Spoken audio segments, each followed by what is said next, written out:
Welcome to the 12th house. Today we're going to talk about cognitive warfare, the battle for the human mind. This will be, just kind of a host, narrator, whatever. Nobody on the side, but call me Yolo. And I've created this AI debate. I don't even think this is a debate, it's more of a deep dive. Just to kind of prepare your mind for, taking it all in. You know, Uranus is in Gemini. We gotta flip it on its head. And how we're gonna do that is just kind of help open your eyes with just information that you might be able to identify with, which will show you this is kind of how the world's always been. And if we don't start to wake up, you know what I mean? Even more. There's so many levels of waking up. I mean, there's so much truth. I mean, some of it you don't even really need to know. Some of it doesn't even matter, but it's truth that we lie about for some reason. And I don't know. Then I don't. Who knows what could happen? It could go on like this, and I think it sucks. Sure, it could be worse, but let's be honest. It could be better. Let's get into it. Let me fix this. Okay. How about that's a little too far away. We'll go there, and we'll go there. I like that right there. Let's kick it off, AI. Where y'all at? Get it in. Get it in there. Okay. Imagine you're standing in a cafeteria line. Okay. You know, you're pushing your little plastic tray along those metal rails, just sort of looking at the options. Right. And you see this huge slice of chocolate cake. But right before you reach for it, right at eye level, there's this brightly lit, perfectly arranged bowl of fresh apples. Oh, yeah. The classic healthy trap. Exactly. So you pause, you grab an apple instead of the cake, and as you walk to your table, you're like, hey, I feel pretty good about my willpower today. Sure. You made the good choice. You're right. But, what if I told you that choice wasn't entirely yours? Meaning what? Meaning, what if the exact placement of that apple, like the lighting, the physical distance between your hand and the dessert section, what if all of that was mathematically calculated to manipulate your nervous system into making that specific choice? Yeah. It's a sobering thought. It is. And this is where it gets crazy. What if a hostile government or, some malicious actor used that exact same behavioral science, not to make you eat fruit, but to make you mistrust your neighbors or reject objective reality or even burn down your own neighborhood? It is a truly terrifying escalation to consider. But honestly, it is precisely the reality we are moving into right now. Yeah. I mean, the jump from a cafeteria layout to a weaponized societal narrative, it is much shorter than most people want to admit. Well, welcome to today's deep dive, because we are looking at a topic that honestly touches every single moment of your waking life, whether you realize it or not.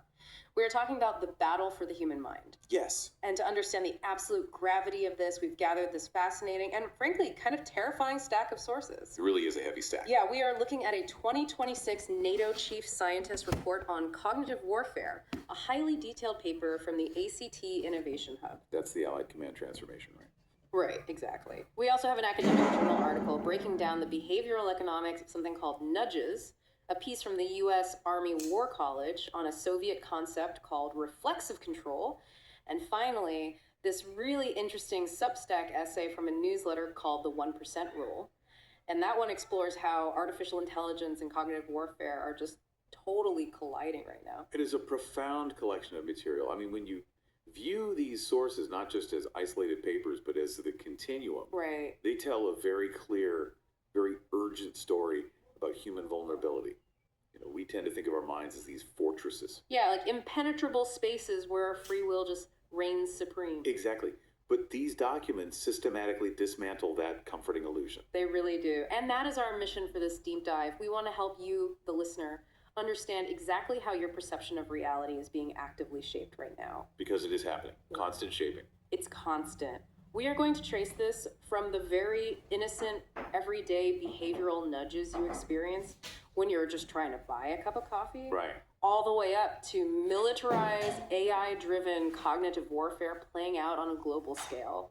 Because the truth is, whether you are in a supermarket aisle or casting a ballot or just scrolling through your phone in bed, your mind is the ultimate battleground. Absolutely. Okay, let's unpack this. Because before we can even begin to comprehend how the human mind is attacked in a state of warfare, we really have to look at the peacetime baseline, And right? it's the perfect place to start. We have to understand how incredibly easily our minds are influenced in our daily lives without any malicious intent whatsoever. Yeah, because if you don't understand the baseline vulnerabilities of human cognition, well, the military applications just sound like science fiction. Right, it sounds like a movie. Exactly. Yeah. So the academic journal article we have on behavioral economics, it focuses heavily on this baseline through a concept called nudging. Nudging. Yes. It's a term famously coined and really popularized by the behavioral economists Richard Thaler and Cass Sunstein. Right, I've heard that term Law of thrown around a lot in suggestion. business and tech circles. But how do they actually define it in an academic sense? Like, what separates a nudge from, say, a law or just a marketing campaign? So the core definition of a nudge is any modification to what Thaler and Sunstein call the choice architecture. Choice architecture. Right, a modification that alters people's behavior in a predictable way. But the key here, the absolute defining characteristic, Yeah. is that it does this without forbidding any options and without significantly changing economic incentives. Okay, wait. Choice architecture. That sounds like a really fancy way of saying, how a question is asked. Am I on the right track there? You are, but it's much broader than just a question. Okay. Choice architecture is the entire environment in which a decision is made. Oh, I see. So it's the physical layout of a store. It's the user interface of an app. Right, or the default settings on your phone. Exactly. Or the specific wording on a tax form. Mhm. A nudge alters that environment. So, to use your cafeteria example from earlier, Let's go back to that. banning the chocolate cake entirely, that is a mandate. That's not a nudge. Right. And pricing the chocolate cake at $20 and the apple at 50 cents, that's an economic incentive. Also not a nudge. Exactly. But putting the apple at eye level, so it's the very first thing you see, while the cake is on the lower shelf, that is a nudge. Wow. Okay. You can still easily choose the cake. You cost the exact same amount. But the architecture of the choice has been designed to lower the friction for choosing the apple. Lower the friction. That makes so much sense. Okay, so we know our brains are lazy. I mean, they take shortcuts. I know I am certainly guilty of that. Like, if a website asks me to read a 50-page terms of service agreement, I just click agree because I don't want to deal with the friction of reading it. We all do. Is that the underlying mechanism here? Just pure human laziness? Well, laziness has a pretty negative connotation. Mm. But biologically speaking, it's really just about energy conservation. Okay. The article explains that human beings are not perfectly rational actors. We just do not have the time, the energy, or the cognitive bandwidth to weigh every single pro and con for the thousands of micro decisions we make every day. That would be exhausting. It would be impossible. So instead, we rely on cognitive biases and mental shortcuts. Behavioral scientists call these heuristics. Heuristics. Right. Nudges essentially exploit these heuristics. They lower the cognitive friction to make the desired choice the absolute easiest one to execute. And the research breaks this down into three main categories of nudges: Okay, what are there? defaults, incentives, and social norms. Let's walk through those mechanisms because the examples in the text are just wild and I want to understand exactly how they work on us. Sure. Let's start with defaults. This is basically exploiting human inertia, right? The idea of the status quo bias. Precisely. We have this deeply ingrained human propensity to just stick with whatever is pre-selected for us. Yeah. Making an active change requires cognitive effort, even if it's literally just checking a box on a form. The journal article highlights one of the most famous and really staggering examples of a default nudge in action. Oh, the organ donation one. Yes, it revolves entirely around organ donation. Right. The numbers on this were mind-blowing when I read them. They really are. So when you look at countries where organ donation is an opt-in system, Meaning you have to actively check a box at the DMV or on a medical form to become a donor? exactly, in those countries, they see a maximum of about 20 to 30% of the population registering. That's fairly low. It is, Yeah. because the active choice requires you to contemplate your own mortality, consider the medical implications, and physically make a mark. There is high friction.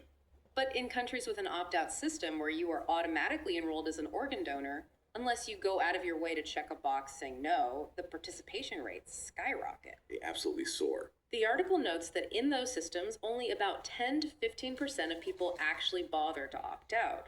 That means you're looking at an 85 to 90% participation rate. Exactly, an 85 to 90% participation rate just by changing the default setting. That is insane. The actual choices available to the citizen haven't changed one iota. You still have the absolute freedom to choose to be a donor or not be a donor. But the architecture of the choice was flipped. But why is that so effective? Is it really just that people don't care enough to check the box? Well, it's a combination of factors. First, yes, it's that physical and cognitive inertia we talked about. But second, defaults often carry an implicit recommendation. Oh, like a subtle endorsement. Yes, when a government or a trusted institution makes something the default, human beings subconsciously interpret that as the normal or recommended course of action. You assume that if it's the default, it must be what most people do, or what the experts think is best. Precisely. So you just go along with it. And the result is a dramatically larger pool of life-saving organs, achieved not through coercion, but through understanding human psychology. Okay, wow. Then there's the second type, incentives. But the text makes it clear these aren't massive financial incentives, like a huge tax break. Right, no. It's more about framing small rewards or framing costs to encourage a specific behavior. Yes, incentive nudges work by modifying the perceived value or the salience of a choice at the exact moment you are making it. The research provides a brilliant example of a Chinese restaurant experiment that illustrates this perfectly. I love this one. The waiters didn't change the menu at all. They didn't change the prices. So what did they do? They simply asked patrons if they wanted to downsize their side dishes. Just ask them. That's it. When someone ordered a meal, the waiter would politely ask, would you prefer the half portion of the rice or noodles? They didn't forbid the large portions. They didn't even charge less for the smaller one in this specific phase of the experiment. They just offered the smaller portion as a prompted salient choice. And the text says 33% of the customers actually took them up on the offer. A third of the restaurant just agreed to eat less food simply because they were asked. Yeah? And the article notes that this saved those customers an average of 200 calories per meal. Think about the mechanism there. Normally, when a massive plate of food is put in front of you, the default behavior is to just eat it until you are full or until the plate is empty. Yeah, I definitely do that. Right. The choice of how much to eat is completely passive. But by asking the question at the point of order, the waiter forced an active evaluation of portion size. It broke the autopilot. Exactly. It broke the autopilot. It altered the choice architecture by making the healthier option highly salient right when the decision was being formulated. So sometimes we don't even know what we actually want until a choice architecture forces us to consider it. That is exactly the takeaway. Okay, the third type of nudge is social norms. And honestly, this one feels a bit more intense to me Oh, it is very powerful. because it taps into peer pressure Right. and our deep evolutionary craving for approval. Human beings are fundamentally social animals. For thousands of years, being ostracized from the tribe meant death. So our brains are hardwired to desperately want to blend in with the group. Right. Social norm nudges use information about other people's behaviors to shape your behavior. The UK tax example from the text is a perfect illustration of this. Tell us how that worked. So the UK government was trying to increase the collection rates for late taxes. Traditionally, they would send out these threatening letters outlining the financial penalties and the legal repercussions of not paying. Just standard bureaucratic. Exactly. Pay up or else. But they ran an experiment where they slightly changed the wording on a batch of reminder letters. Okay. The new letters included a single, simple social normative message. It read, 9 out of 10 people in your area are up to date with tax payments. Wow. Which instantly makes the recipient feel like a total outlier. Precisely. It weaponizes the fear of not fitting in. Right. When you read that, you suddenly realize you are deviating from the social norm of your immediate community.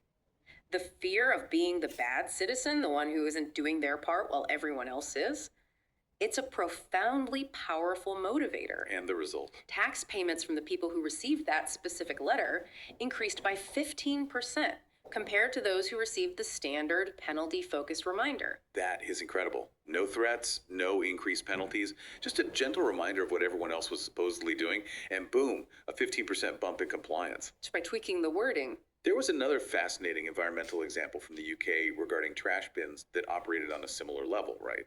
But physically. Yes.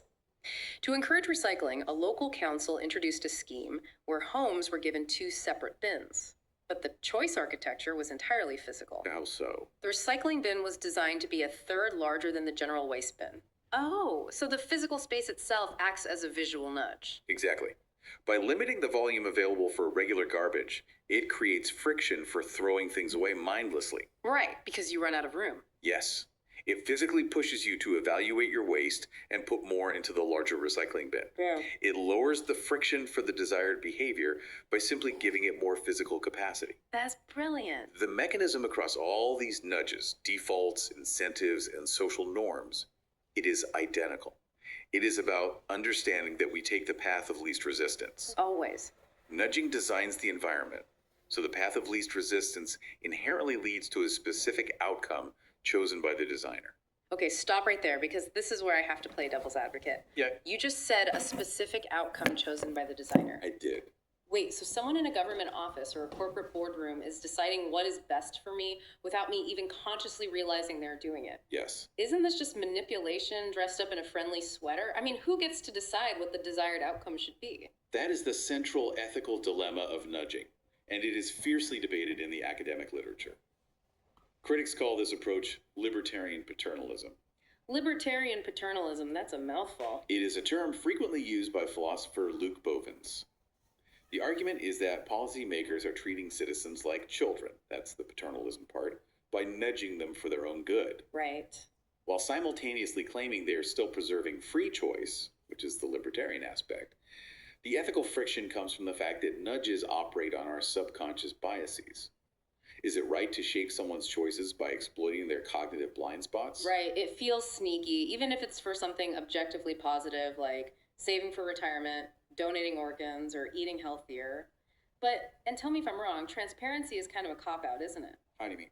Well, if the nudge relies on my subconscious biases, telling me about it in a 50-page terms of service agreement doesn't actually make it ethical. I'm still being manipulated because my fast, instinctive brain is being hijacked before my logical brain can catch up. It's a very valid critique. Very valid. But the counter argument from Thaler and Sunstein, and this is crucial to understand if we're going to move into cognitive warfare later, Okay. their counter argument is that true neutrality in choice architecture simply does not exist. What do you mean neutrality doesn't exist? Why can't we just present choices fairly? Because every environment has to be designed by someone. Let's go back to your cafeteria. Okay, the cake and the apples. Right. The food has to be put somewhere. The apples have to go in one spot. The cake has to go in another. If you put them side by side, that's a choice. Right. If you put the cake first, that's a choice. Whatever physical arrangement you choose is going to inadvertently influence what people eat based on their visual field and their physical reach. Ah, I see. A website form has to have some default state. A tax letter has to have some wording. Since you literally cannot avoid influencing choices through design, proponents argue that it is actually unethical not to design the architecture to help people. Right. If you have to arrange the cafeteria anyway, and putting the apples first makes people healthier, why on earth would you intentionally design it to make them unhealthier? Just for the sake of an impossible ideal of neutrality. That is a fascinating perspective. So, if you have to design the choice environment anyway, you might as well design it to help people achieve what they probably want to achieve anyway: health, wealth, a clean environment. Exactly. But how do you keep that ethical? I mean, how do you prevent it from becoming a tool for tyranny? The sources outline clear principles for ethical nudging to try and contain that risk. First is transparency. Individuals should theoretically be able to see that the choice architecture is designed to nudge them. It shouldn't be a dark pattern online, for example. Okay. Second, it must preserve autonomy. Opting out must be incredibly easy and explicitly available. The cost of avoiding the nudge must be near zero. Like checking the box for the organs, it shouldn't be a massive bureaucratic nightmare to opt out. Precisely. And third, the nudge must genuinely align with the individual's actual welfare and the broader public good, not just serve the self-interest or profit motive of the entity designing the nudge. Right. When those conditions are met, nudging is generally accepted in democratic societies as a gentle, effective tool for improving public outcomes. Okay, so we've established the peacetime baseline. The human mind is incredibly susceptible to the way information and choices are presented. Our heuristics, our laziness, our desire to fit, and these are all basically exposed wires in our cognitive hardware. Exposed wires is a great way to put it. We can be nudged to recycle, to donate organs, to pay our taxes. Wow. But here is the terrifying pivot. Yes. If a democratic government can use behavioral science to gently nudge you to recycle, an adversary can use the exact same science, those exact same exposed wires, to fracture a society. And that brings us to the next massive piece of our source material: The reemergence of cognitive warfare. The leap from peacetime nudging to cognitive warfare is profound, and frankly, it should be deeply unsettling for anyone paying attention. Oh, it unsettled me. We are moving from the academic study of behavioral economics aimed at public health straight into the strategic doctrines of global conflict aimed at societal destruction. Yeah. The NATO Chief Scientist Research Report and the ACT Innovation Hub paper define cognitive warfare very explicitly. It is the manipulation of an enemy's cognition aimed at weakening, influencing, delaying, or even destroying them. Wow. It is defined fundamentally, and I quote from the report here, as the fight for cognitive superiority. Cognitive superiority. I mean, that sounds like something a supervillain says right before they activate a mind control ray. It does sound like a comic book, but it's military doctrine. To understand what that really means in practice, we need to differentiate it from things we've heard about before. Because I'm sure you listening to this are thinking, wait, haven't governments always lied during wartime? Isn't this just propaganda? Isn't this just psychological operations? Right, that's the common assumption. But the NATO text lays out very clear, granular distinctions between traditional military influence tools and true cognitive warfare. Let's break those down, because the nuance is where the real danger lies. Absolutely. Let's start with what most people know. PSYOPs, psychological operations. So PSYOPs involve planned activities using various communication methods directed at very specific approved foreign audiences. Okay, very specific audiences. Yes, the goal is to influence their perceptions, their attitudes, and ultimately their objective behaviors. But it's highly targeted and usually tied to very specific tactical or operational military objectives. Like what? For example, dropping leaflets on a specific enemy battalion to encourage them to surrender, or broadcasting radio messages to a specific town to convince the civilians not to harbor insurgents. Right, so it's contained. Yes, it has a defined start, a defined end, and a defined target. Then there's info ops, information operations. How is that different? Info ops is a broader military staff function. It coordinates all military information activities to create desired effects on the will, understanding, and capability of adversaries, usually to support a specific mission commander. Okay. It's about controlling the information environment during a physical operation. It might involve taking down an enemy's communication towers while simultaneously broadcasting your own messages, ensuring that during a battle, the enemy only hears what you want them to hear. I see. And then there's STRATCOM, strategic communication. Right. STRATCOM is at the highest level. It integrates all communication capabilities, public affairs, PSYOPs, info ops, diplomacy, to shape the overall global information environment in support of high-level national or NATO aims. So it's the overarching narrative of a conflict. Exactly. But cognitive warfare, according to the ACT Innovation Hub paper, is significantly broader, deeper, and more insidious than all of these combined. It absolutely is. Cognitive warfare doesn't necessarily target specific audiences like a battalion or a town. It targets entire populations. Yeah. Everyone. It doesn't have a discrete mission objective like taking a hill or passing a law. It operates continuously, 200-4/7. And crucially, it operates almost entirely below the threshold of armed conflict. Meaning? You don't know you were in a cognitive war because no shots are fired.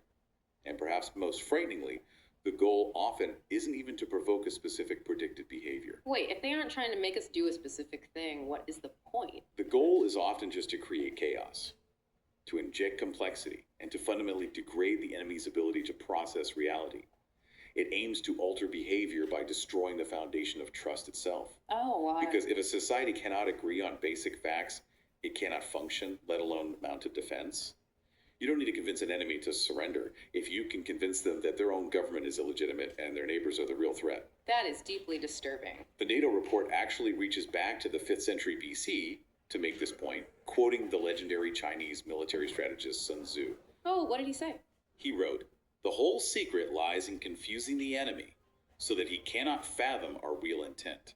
The whole secret lies in confusing the enemy. That ancient wisdom maps perfectly onto modern military theory. The text actually connects this directly to the ODI loop, which I know is a massive concept in defense circles.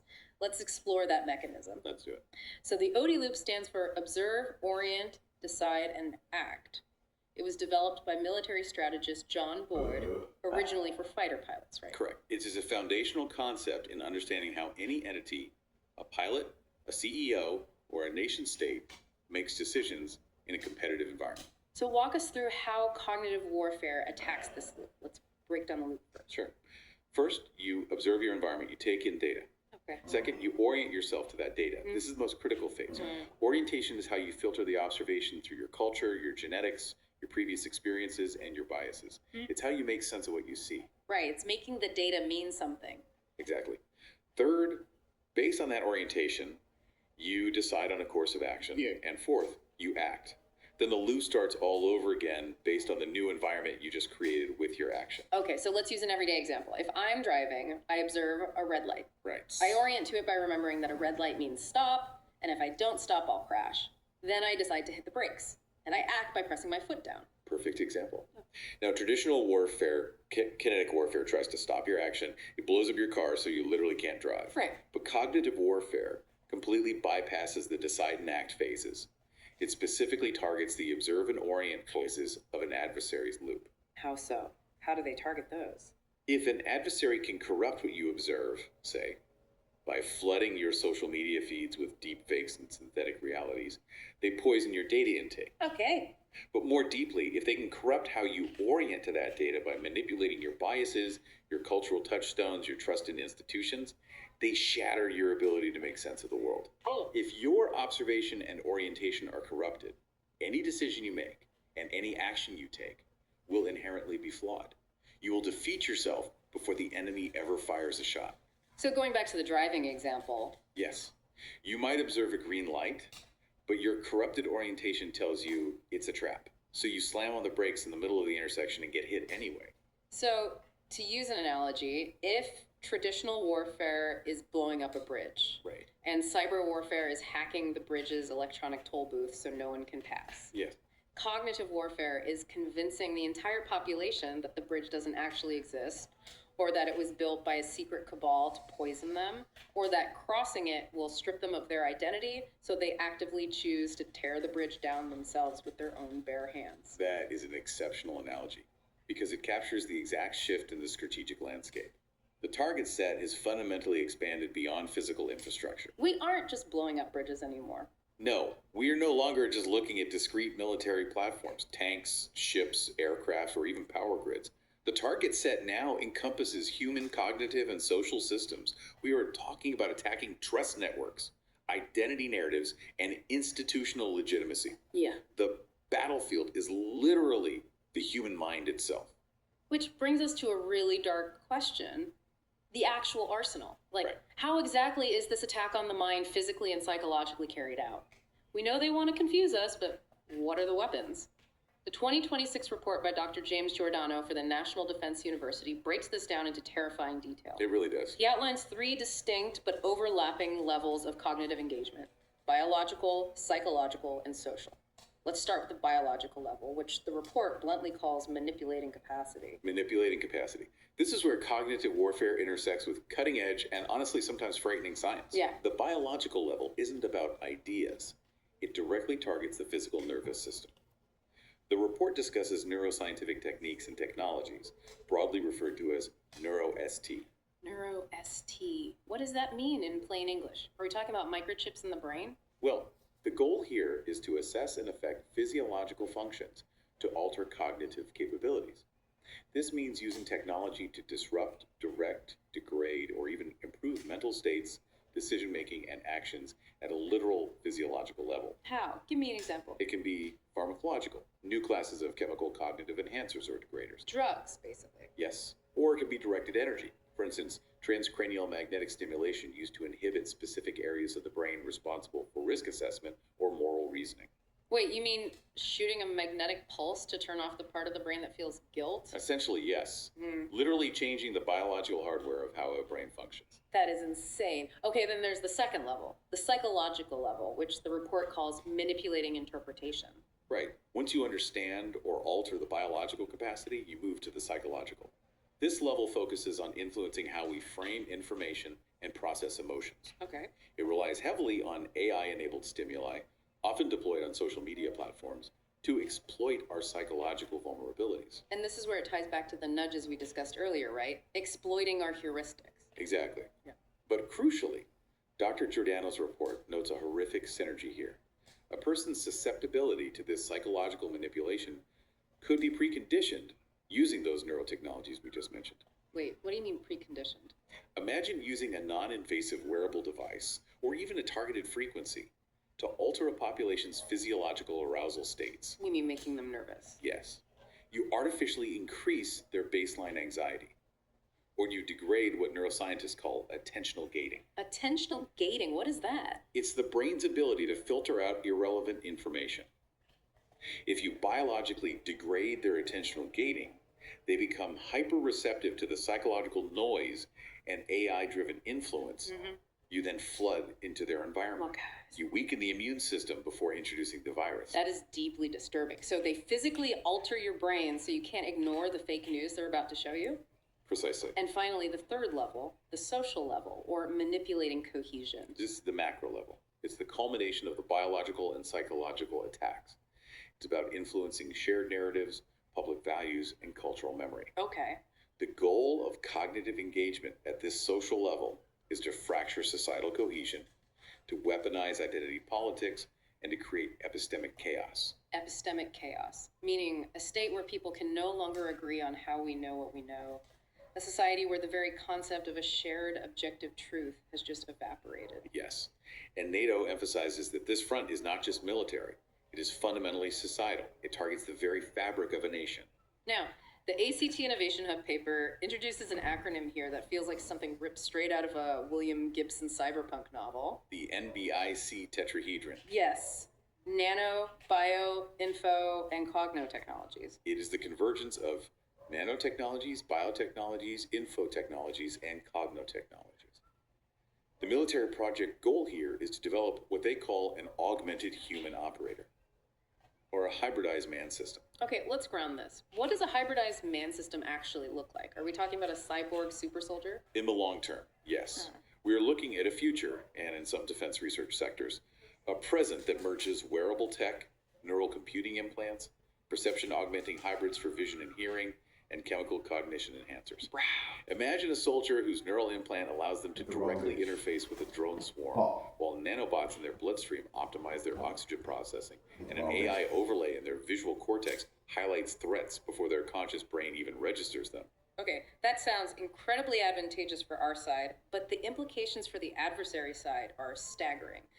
Dr. Jano's report suggests that these three levels, biological, psychological, social, existential, aren't mutually exclusive. They reinforce each other in a feedback loop. Exactly. And he outlines a bottom-up approach, which is a truly alarming concept for civilian populations. What is a bottom-up approach? It means using microbiological targeting to induce massive macro social effects. How does that work? Well, think about it. You don't need to brainwash a million people. What if an adversary uses neuropharmacology or a hacked medical implant to alter the cognitive stability of just a few dozen key decision makers? Like politicians, generals? Media CEOs? Yeah. Yes. You manipulate the biological hardware of a few brains to completely rewrite the software of an entire society. This is wild. So the text states that the battle for the brain is no longer a metaphor. It is a literal factor in defense planning. We are moving from a metaphorical war of ideas, which, has existed since the dawn of language, Right. to a physical war of neurons. The ACT paper points out that an attacker's most efficient action is to encourage the use of digital tools that can disrupt an enemy's cognitive processes at all levels. They target how information is taken in, how it's filtered, how memories are stored, ultimately leading to paralyzed decision-making. And while invasive neurotechnology and that NBIC tetrahedron represent the bleeding edge of future warfare, the sources emphasize a really critical point here. Which is, You don't need a brain chip to be hacked today. The primary, most effective weapon of cognitive warfare is already deployed globally. It has bypassed all early warning radar, and it is sitting in your pocket right now. our smartphones. Yes, the screen you stare at for 6 hours a day is the ultimate vector for cognitive attack. Which leads us directly into the Substack essay, The 1% Rule. This is an incredible piece of analysis examining the convergence of artificial intelligence and mass information systems. It really is. The essay points to a NATO strategic forecast report that is incredibly blunt. It states, and I'll quote it directly, user-generated content will increase exponentially, creating density and congestion of information. The weaponization of public opinion through cognitive warfare involves creating narratives and fueling emotions, perceptions, and opinions. The human mind becomes the battlefield. The author of the essay explores how generative AI, things like ChatGPT, Midjourney, deepfake video generators, acts as the ultimate accelerant for this weaponization. Big accelerant. Because we are no longer dealing with human-generated propaganda, which requires time, resources, and human imagination. It takes days to write a good fake article. Right. Generative AI allows for the infinite zero-cost creation of synthetic content. The author argues that we are reaching a tipping point where disinformation is no longer an exception or a localized infection of the information environment. It becomes the rule, it becomes the baseline reality. And the NATO foresight analysis summarizes this modern strategic context beautifully, classifying it as the 5 C's. The 5 C's. Yeah. They say the modern information environment is complex, congested, commercialized, contested, and confused. That is a perfect text. Excuse me, guys. Excuse me. Let's think about what that actually feels like. Yeah, I want to connect this to you, the listener. Because when I read those 5 C's, I instantly thought about how I feel after spending 20 minutes scrolling through Twitter or TikTok on a Tuesday night. What's that feeling? That feeling of mental exhaustion, that low-grade anxiety, that creeping sense that you can't trust any video you see because it might be AI. Yeah, That's not just me getting old or experiencing tech fatigue. That is me actively experiencing the congested and confused. All right, let's stop it right there. All right.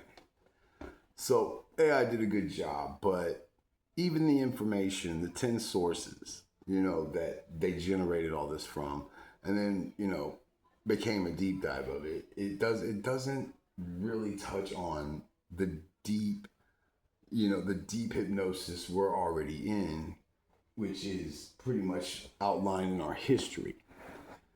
And I mean, with Uranus and Gemini, every time Uranus is in Gemini, I mean, is a great war for America, huge war. The biggest wars. So I mean, outside of World War I, which never really touched our ground, no matter our involvement or whatever, it wasn't really a war waged towards us. But since the Revolutionary War, Uranus has been in Gemini during these things. And we have Uranus in Gemini for the next 7 years? Big time. Pluto in Aquarius, the next 18, 19 years maybe? I don't know. Shoot, it's up there. It's going to be in there. And Aquarius rules society, and Pluto likes to flip shit on its head, so what would be more flipped on its head than for us to actually realize the truth? And that attentiveness and awareness of what's going on, usually the rest of you, your mind, I mean, that awareness, it's like there's the I and the am. It's hard to explain all these things and still get to the point, but I do have to explain them. You see, the I is you, or the am may be you. But what is it that, breathing doesn't need your permission? You are not consciously having to do it. You're not like your liver and processing all this crap. There's a part of you that operates without your permission. Okay, so being cognitively aware of what the fuck's going on, how long it's been going on, and just, you'll be able to spot it. And therefore, it just sort of never takes hold, and it falls on its own weight and is destroyed. No violence, no nothing. Each one teaches one, and we create, what exactly? I mean, a better world? I mean, come on. If we all woke up tomorrow and just dropped this society, you know what I mean? How deep would it go? Where we're gonna start going into agriculture and all that? I mean, and have enough food and own enough property or whatnot to survive. It gets very deep. So, they're able to sell this to us because we don't know in any other way, really. We always do know that the time we're in is not this. Every other time was simpler. So from where we're standing, it can only get worse down this path, as it always has. But back to Uranus Gemini wars and the war we're in, because now Uranus is 2-3 degrees Gemini now. Let's get into it. So your first line, your fiat currency, like how in the Revolutionary War did we Did we really get to the crown, you know, and kick their ass back over to the fucking UK? How we did it? Well, Benjamin Franklin, you know what I mean? He had a printing press, at which time he created another currency. You see, currency itself is mind control. You perceive that to have value, and the whole world perceives it to have value. And like anything else the human mind decides, if you perceive it to have value, it does. If everyone perceives it to have value, it most certainly runs the world.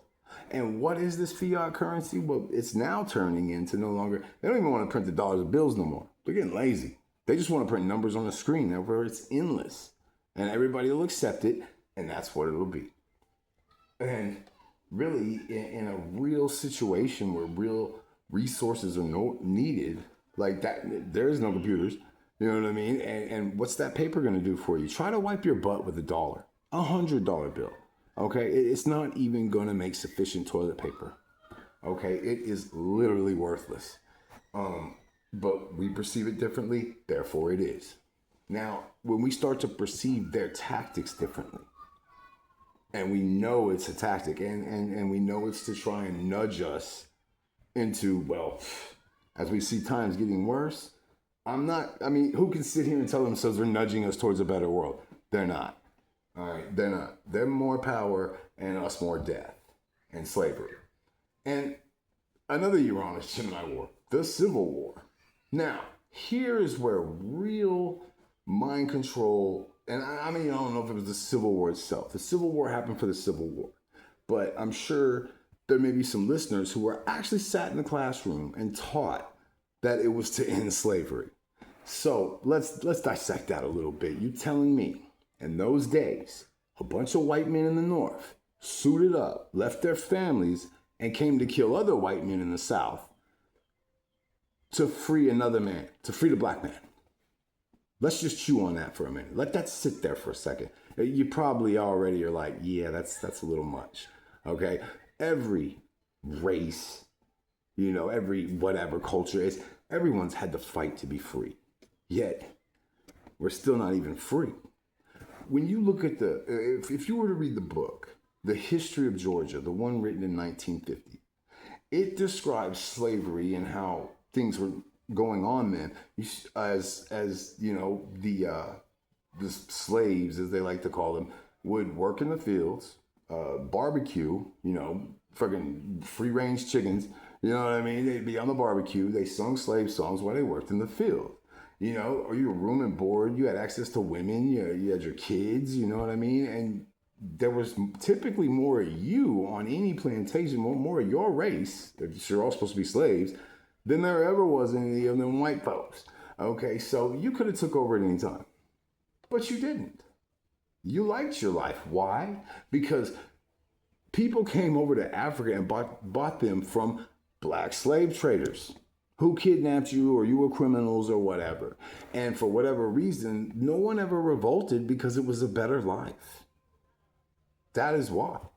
And they didn't really revolt. Yeah, you'd have some, most men do, want to be free. So yes, as someone's property who paid for them, or as they're looking at it, saved them, brought them over here. They wanted to be free. So maybe they ran, maybe they didn't. We don't know. We watch movies like Roots and all that depict and implant our ideas for us. But ultimately, you don't know shit. Things were very separated for a while. Why were things separated? Let's really get into it. The Civil War was a battle about power. The South was powerful enough because of its power with the slave trade, its manpower, which built it up. It could separate from the Union. And the Battle of Northern Aggression took place. And of course, this was about nothing more than power, not freeing some other race that was paid for by, African slave traders way out in Africa. Forget about it. We are not the good guy. Never have been. All right. And as I say all this stuff, it should kind of make sense. But, our minds are shaped. So the Civil War happens. And now, and they even got a lot of the slaves to sign up for this war because they told them you'd be free.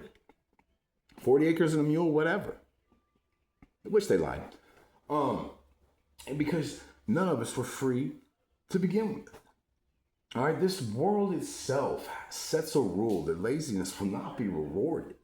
All right, you are going to work to produce, or you will not produce, and you will not survive. Okay, that's just the way of the world.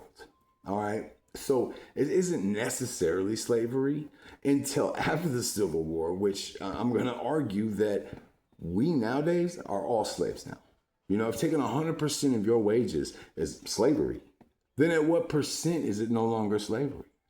I mean, at which time you spend the money to get taxed on taxed on taxed, you know? So, but now you just, instead of having everything provided, you know what I mean? Whoever decided to go to war, those who did make it, now you're out, you're supposedly free, but like every other white man in the South, you know what I mean? You're about as level as them. You know, they took their property, fucked them off pretty bad, but the politicians of the South who created all the crap easily bled right into the politicians of the North because they were the power money.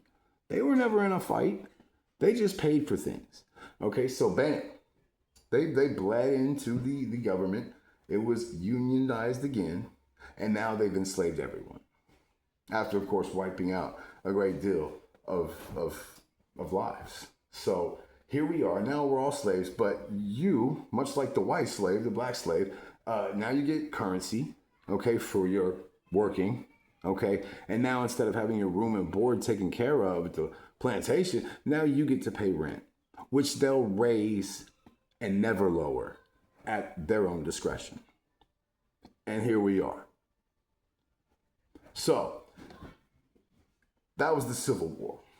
Now, World War I, not so much. You know, it wasn't a major war, but what the real, you know, World War I did cripple Germany. You know what I mean? Germany did not win that. Okay, they were a broken country. And then suddenly World War II comes. Okay, and now they've got a supreme army, the SS, and all this going on. Who funded them? That's what you're not told. See, America stayed out of it during all this so-called Holocaust and everything else. I mean, we unless you were there, you just can't believe it. But this Holocaust and everything that's going on, America's just like, nah, we're good. We're good. We're just gonna chill. And then after, and they're just sitting there funding Germany. They're weakening countries around the world, you know, and then bam, you know what I mean? Then we jump in and betray them. After empowering them, we jump in and betray them. We got all these scientists, Einstein, all these guys, you know what I mean? And this is where all this other technology starts coming out, you know? So it was really an inside job the whole time. But what did they try to sell you? Oh, we were going after these bad guys. No, we were the bad guy. Germany was a broken country. Hitler was a soldier in World War I. And I mean, they got fucked off. And now all of a sudden they come back, there's the Supreme Army. How does that happen? Well, the ones that were funding the wars were funding them to do what they had to do, and they did it. And then, we just come in and whoop their ass. Come on, man. This is how we became the supreme power. And I will say something for the governments. I mean, along that line, yes, if you are not taxing your people and being the most productive to build the biggest military industrial complex there ever was, then some other dictator is doing that. And even if they never taxed us and we had a weak military, we didn't really have much, then some of them, this world hates us. They would team up and come right after us. And your freedom would be gone once again. So say what you want about the military industrial process. Say what you want about war. This world was created with that, with all this in mind. You know what I mean? Whether you believe in Jesus, God, or just some grand all that and created it. Whatever went into this creation, war and all this shit was definitely in the design. Because life feeds on life. And every species, except one, knows this is a fact. Only one species thinks it doesn't have to live that way, and that's us, human beings. And many of them know better too. But there are some of us with only first world problems that can talk about, proper stuff and what's right and wrong and blah, blah, blah. But when you take a deeper look, it is literally created with everything in mind. And even in your Bibles, if that's what you go after, it states, God created the good, and he said this is good, and he created the evil. He looked upon it and said, this is good. Did a damn good job on this. And this is perfect. So he's setting up the chess match, and he's setting up the black and white pieces, so it's all been okay, because it ultimately, if this is just a game, it's still okay. But from Civil War, World War II, then we come in. Now we have pretty much worn holes in everybody and we're all that's left. Now we're the supreme power. Now we've got all this and that. Now, are some of the details and people involved with the Rothschilds or whatever? Who knows? Let's not be the devil and go in the details. Okay, nobody knows those for sure, but we can see from a macro level how things are turning out, and how to fit all the pieces together. Now, here we are, in this world, and you're taught, it was to free the slaves, and World War II was to get the bad guy, and as we come into World War III. Okay, the war we're in, Uranus and Gemini is upon us. This is the war of the mind. And, they've made it this far. And even if you don't believe none of their shit, it really doesn't matter because, we still got it better than everybody else as far as we think, as far as we're ready to think. You got the media feeding you stuff, and if you believe it, again, it becomes true. So when you stop believing these things, and we can do so in a grand scale, and we know how they are, they no longer take the right effect. Nobody's running in getting injections and then having weird freaking clots that are killing them, among all the other mysterious ways people were dying due to all that, COVID, this, that, and the other, But when Uranus is in Gemini, we're well off in it. We're in the beginning, it ain't starting. We are in it. And this is the war of the mind. So in defense of our survival and our prosperity, which is getting less and less. And why is that? Why is it so competitive? Well, let's go just talk about what every war is always about, money and power. And what's the power? What's the money? Oil. Oil is sentient. We've heard that before. Oil is what it's all about. And what is oil? It's a fossil fuel. And what are fossil fuels? Fossil fuels are living organisms that are created under heat and pressure. There'd be a core involved there. Heat and pressure over millions and billions of years, they like to tell you. But if you don't think in our, very ingenious, growth that we've done, we haven't figured out a way to simulate creation of oil, you're crazy. Project Eater, if you look into it. I think it's EATR. I don't know how to spell it, but I read all these are machines which on 150 pounds of organic material can run for what was it? They can travel oh God, I don't want to quote it, but quite a fucking way. 100 miles or 100 hours, something like that, on 150 pounds of it. Now, they ain't gonna say they're eating people, but on a battlefield, because these things are militarized, where it's just eating grass. What if you're in the desert? What are you eating? Organic, you're eating 150 pounds of organic material. Well, what's laying all over the ground? Now, when you check out Project Eater, some bitches are eating people. So they have found a way to immediately turn your raw body into fuel. So what type of, if fuel that we found in the ground that did form over millions of billions of years, are dead plankton, fish plankton, dead freaking plants and all that crap, all this organic living material over all these years created everything you see now. So what would humans with a divine electrical system, the top of the food chain, I guess you could say, in this predator world, what would they create? What type of fuel would it be? It would be lighter and it would be far more powerful. And it would carry us into what you should check out and look up and know the definition of is they would carry us to the age of Aquarius. If you look at the age of Pisces, we've kind of completed all that. We're not waiting on none of that. The age of Aquarius is pretty much in its description any and everything Elon Musk ever talks about. He is literally the guy that is inserting that into your mind. Now, there's plenty for everybody on this earth. And it's guys like Elon Musk, who would just have to be the richest gazillionaire, the most powerful. It's that has led to, I'm sorry, we just can't share. I have to have more numbers on a screen than everybody else, or who knows, more power, because they ultimately do know what to do with it, with these military industrial complexes and ultimate long-term survival. I mean, I can't blame them for what they're doing, but we don't have to be victims to this. We can level this out in some sort of way. I'm not talking about total takeover, because we're just gonna have to pick up where they left off. But I'm definitely talking about we need to fucking negotiate all this shit that's going on, and we need to do this by quit being fooled. Just wake up. That's where it's at. I could add so much to this. I could take away so much, but I'm just trying to nutshell it. And if you want, go ahead and research these things. Research living organisms, fossil fuels, how they're created, you know what I mean? And even up to and including, could human beings become living these resources? It's documented. It's documented shit. They have to show you. There's karmas and covenants and things upon the gods that those who seek must be able to find. And it's a rule. And violating this brings karma towards you, and they do not ever want to see the karma waiting on them. So they have to put it out there.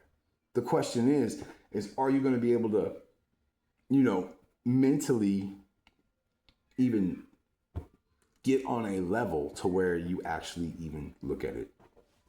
And then there's the question of, which I question, are most people even, not all bodies have a soul. You know what I'm saying? There are NPCs out there, but they have memories, they have feelings, emotions. They don't have a purpose. They're the hamster in the hamster wheel. They feel joy, they feel pain, and all this. Those are all things of the body. What is of the soul is purpose. When you have that, then you're actually seeking something. You know what I mean? That can be carried with you from body to body as a sanctioned soul. And what if there are only 12 squared 144,000 sanctioned souls? And who knows what's on the other side? But I know between the yin and the yang, you know what I mean? The light always comes through the darkness. You know what I mean? Not the other way around. So it's through these lies where we see the light, where we discern the truth. And that is what we're doing here. I won't get any followers. The content here and what I'm saying is just not gonna be posted. But it doesn't matter. It's the energy of the truth, the vibration, the frequency of the truth going through these 5G air, through a smartphone, from computers and made by AI. I'm using what they use on us weaponized, and we use it against them. We get camcorders, we film things like the police beating up Rodney King to, so many times we've caught the cops fucking up. We've really leveled the playing field using the weapons they give us to use on us against them. You know what I mean? And the division. We have to bridge these divisions. We're so divided. I mean, come on. Left and right, wing, and red and blue. Jesus, guys. We got bikers out here shooting each other because they're wearing the wrong piece of cloth and what some other biker gang thinks is their state. Jesus Christ, our mental health is failing. Are we that bored? Yes, been that bored.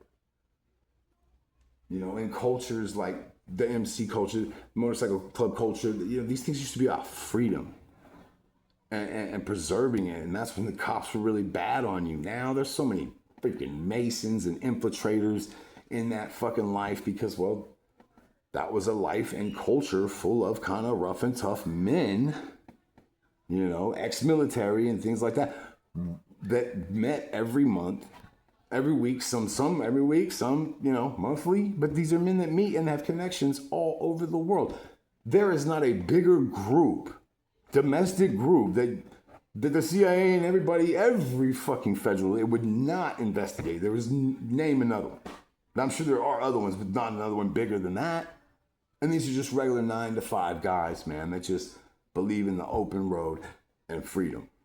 But now they've jarred up the lights of drugs and guns and sons of anarchy and just this beef that's always held. That's enforced by these people who bought their way in. You know, it's just, you see the division through all of it. And in the hood, you got this gang, that gang, and they shooting each other. And it's like, wow, it's going to get so bad in this mental conditioning that there's going to be bodies everywhere, man. They didn't have to do a thing but make a couple more TV shows, whatever, to eat that shit up. You know, kids, I mean, they literally got it to where kids were using litter boxes in school, cutting their peckers off and didn't need their parents' permission. What the hell is going on here? And what the hell can we actually do about it? There isn't a whole lot. They've gained a great footing. But you see, we can also do psychological things of our own. Sure, we go along, we get along, but we will use your technology. And you're going to know we're doing it because it's your technology. But you're going to know what we know. You're going to know who knows. You're going to know who's spreading it. You'll silence them. You know, it is what it is. But I still got that frequency through there. And what I choose to do with that is whatever I choose to believe. Because what I believe, what we believe collectively, is real. Because we are co-creators of this world. And a small 1% can do it. To a huge percent, why? Just because of knowledge. And because they believe they can. They know they can. And we don't know shit. We don't even know we need to believe in ourselves. We don't even know we need to have a cause or a purpose. We don't even know. So, hopefully maybe one person hears this and actually can hear it and feel it, and now they know. And maybe they don't believe it, maybe they're not buying it, maybe they don't really give a shit. But it doesn't matter. If the seed got planted and you know their routines and you see what they do, then as you see they keep doing it, you're going to be like, you're going to see it for yourself. And it'll be like you thought of it. Whatever. As long as somebody at some point sparks the mind that changes the world, we're good. Teach your kids. That's what they say. Teach the children. That is the future. There is no way to fight your way through this. We have to live through this, but we can do side things, which we have. And, you know, all these blackouts they talk about, this again is psychological programming. Let me give you another example of psychological programming. Oh, there might be a major blackout here, major blackout there. And, you know, what if the world went dark? You know, and there's actually videos of what if, you know, that we run out of oil. What if all the lights went? Well, if you run out of oil, all the lights do go out. But what happens with that? Well, we become a community. We use shared knowledge.